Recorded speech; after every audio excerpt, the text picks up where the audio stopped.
Hello, everyone, I'm Catherine, and I'd like to share how luck played a pivotal role in my life, particularly regarding my ex-husband Jonathan and his mother, Emma, who tried to undermine me. I don't fancy myself a strategist plotting elaborate schemes for revenge. Instead, the events that unfolded in my favor were purely coincidental, amplified by Emma's poor judgment.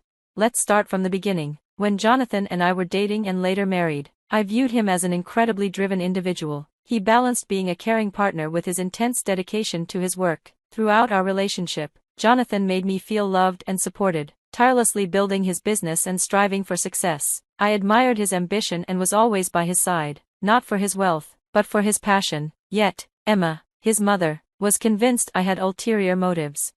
Emma frequently confronted me, insisting she could see my true intentions were purely financial. The truth was, when our relationship began, Jonathan was far from wealthy, and I had always supported him unconditionally. Emma believed she had taught Jonathan to prioritize financial success over all else, including personal relationships, claiming her lessons were the source of his ambition. However, I noticed a flaw in her pride. Jonathan's obsession with wealth was not born of passion or fulfillment. It was merely a drive to accumulate riches, a mentality instilled in him by Emma.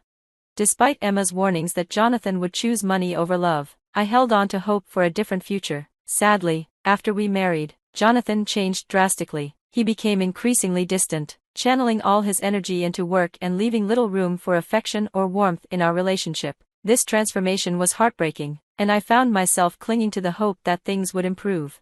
In this story, I'll show you how unexpected circumstances and sheer luck guided me through a challenging chapter, confronting betrayal from those I once trusted. It's a tale of resilience, the unpredictability of fate, and the realization that strength and vindication often come from the most unexpected places. Jonathan was under immense pressure from his personal ambitions for his business, and initially, I tried to be understanding. However, after 3 years with no sign of improvement, I realized we couldn't continue down this path. I approached him, expressing that our marriage felt more like a contract than a relationship. I said, "Jonathan, we've lost our connection, you've stopped showing me any affection, and our dates have become a thing of the past. I feel neglected." His response was dismissive.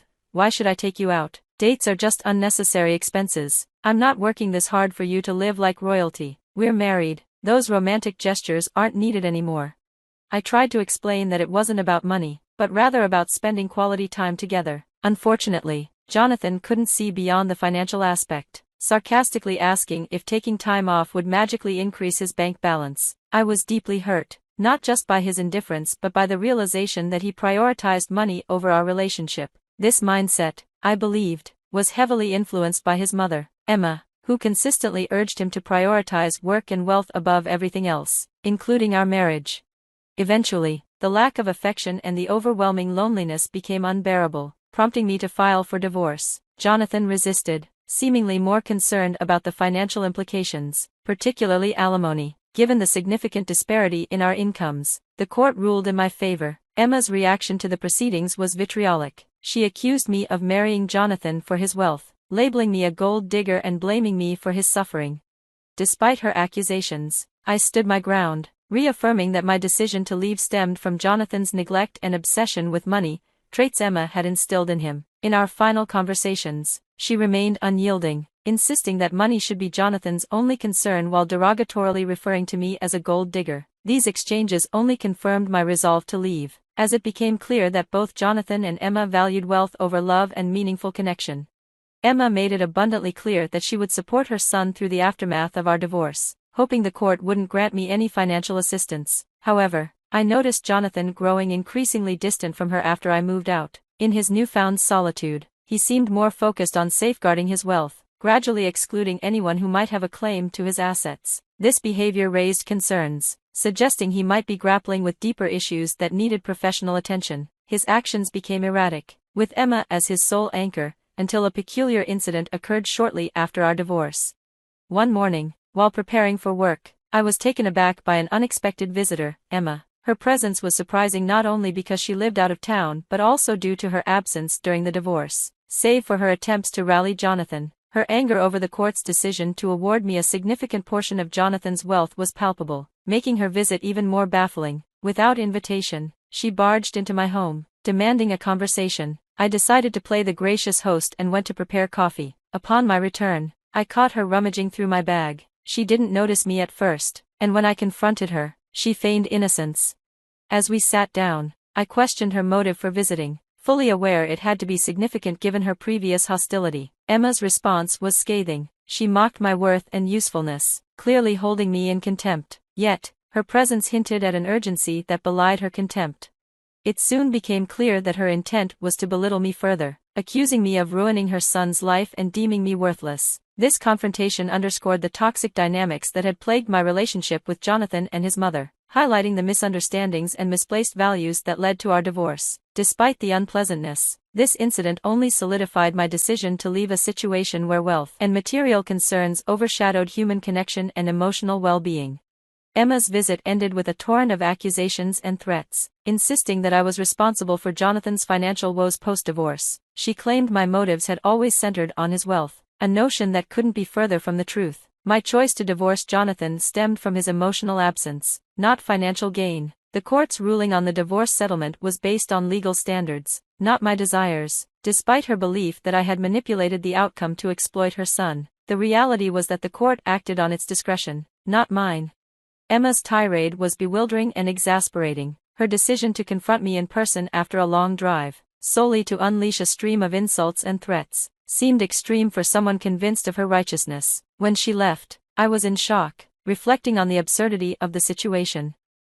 The real intrigue began the next day. Recalling Emma's furtive rummaging through my belongings, I decided to check my things. To my dismay, my credit card was missing. Despite a thorough search, it remained unaccounted for, leading me to suspect Emma had taken it. Lacking concrete proof, I found myself in a precarious situation. 3 weeks later, an unexpected opportunity arose. Jonathan contacted me, furious over charges totaling $210,000 made on his credit card. Confused, I assured him I was innocent, having stopped using my card well before our divorce. His accusations were baseless. He claimed the card had been used for extravagant spending at a resort, an activity so alien to my current lifestyle that it bordered on the absurd. His firm belief that I was responsible, despite my protests and the illogical nature of his claims, hinted at deeper misunderstandings or manipulation. This situation not only underscored the ongoing mistrust between us but also suggested a deliberate act of sabotage. If Emma had indeed taken my credit card during her visit, this could be her way of framing me, an act of revenge that would not only deepen the rift between Jonathan and me but also invite potential legal repercussions. Unraveling this mystery would require careful handling and undeniable proof of my innocence. When Jonathan called me, bewildered and furious over a staggering $210,000 charge on his credit card, he was convinced I was behind it. He detailed transactions indicating a lavish vacation in the U.S. Virgin Islands, extravagances far beyond my lifestyle. Despite his accusations, I knew I wasn't responsible. I was preparing for work, a world away from any tropical paradise. My immediate suspicion fell on Emma. Her visit after the divorce, ostensibly to voice her displeasure, felt increasingly suspect. I reassured Jonathan of my innocence and suggested that Emma might be the true culprit. The timing of her visit and the subsequent disappearance of my credit card seemed too coincidental. It appeared she may have taken it, not just to vent her frustrations, but to trap me in a financial mess as revenge for the divorce settlement. Determined to uncover the truth, I called Emma, deciding to record our conversation for evidence. Her initial taunt when she answered hinted at her guilt. She didn't just admit to taking my credit card, she gleefully confessed to using it to fund her luxurious vacation in the U.S. Virgin Islands. She detailed her extravagant adventures, boasting about the grand tours and five-star experiences she and her friends were enjoying, all at my expense. This confession was the smoking gun I needed. Emma's act of revenge not only put me in a precarious position with Jonathan, but it also showcased her willingness to go to great lengths to spite me. Her reckless spending spree, masquerading under my identity, constituted a serious crime. With her admission on record, I had the evidence to pursue legal action, not only to rectify the financial damages but also to hold Emma accountable for her vindictive and unlawful behavior. Emma's shocking admission that she spent $210,000 using my credit card was jaw-dropping. She justified her actions as payback for the divorce settlement I received from Jonathan, her tone laced with a disturbing blend of laughter and righteousness. Her confession was more than just an admission of guilt, it was a stark declaration of her complete disregard for both legal and moral boundaries. Emma seemed utterly oblivious to the severity of her actions, not just in terms of the theft but also the betrayal and potential legal consequences. She bragged about her ongoing spending spree, convinced that her physical distance from me rendered her untouchable. Yet, as she rambled about her plans, I couldn't help but laugh at the irony. This seemed to puzzle and irritate her further. She couldn't comprehend my apparent indifference to her misuse of my card. When I mentioned that she could continue to use it, her confusion deepened.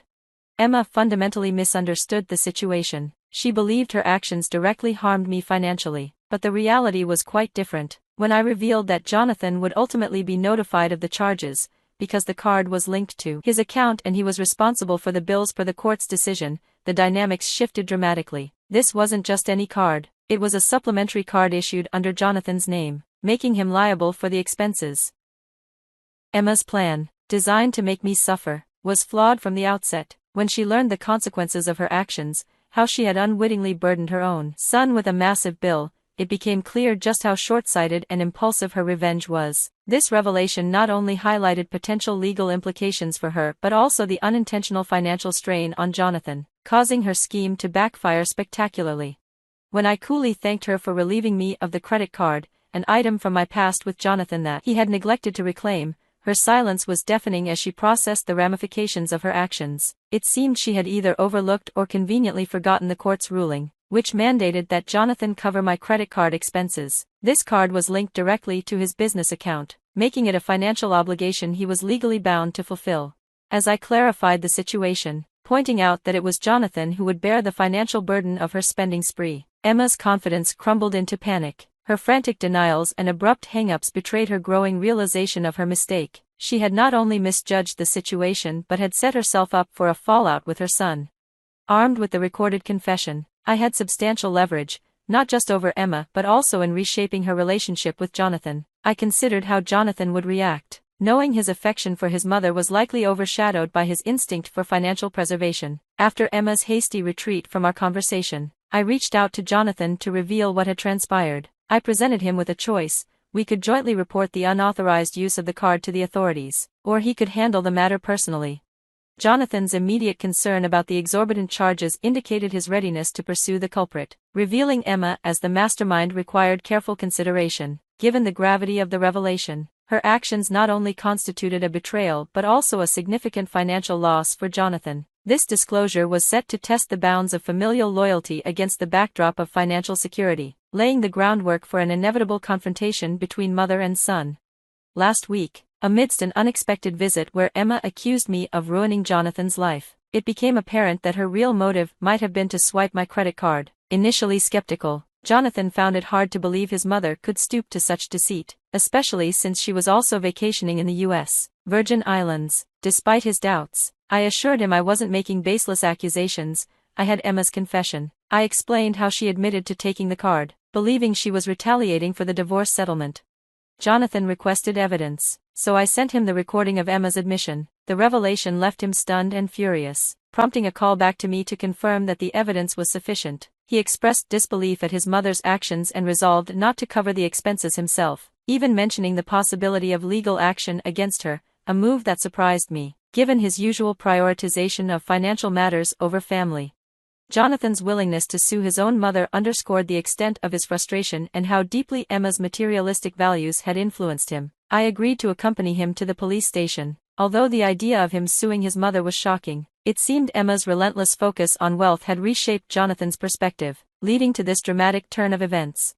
After our conversation, Jonathan confronted Emma, who was reportedly full of remorse. The situation had spiraled beyond her initial intentions, revealing the complicated dynamics between mother and son, driven by misguided attempts at revenge and entrenched values around money. The unfolding drama, while unfortunate, served as a poignant reminder of the consequences of prioritizing material concerns over familial bonds. Once Emma recognized the financial mess she had created, the situation escalated rapidly. Jonathan's anger was palpable, and he demanded repayment, threatening legal action if she failed to comply. Initially dismissing his threats as empty bluster, Emma soon found the tension between them rising to a breaking point, cutting her vacation short.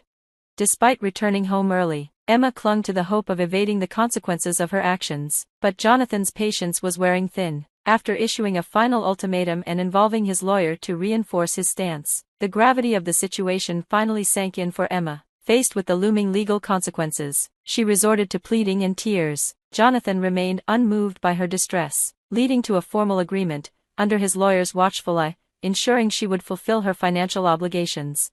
This arrangement left Emma juggling multiple jobs to pay off her substantial debt. The aftermath of this ordeal irreparably damaged Jonathan and Emma's relationship. Resentment festered, with both parties blaming each other for the fallout, severing their once close bond.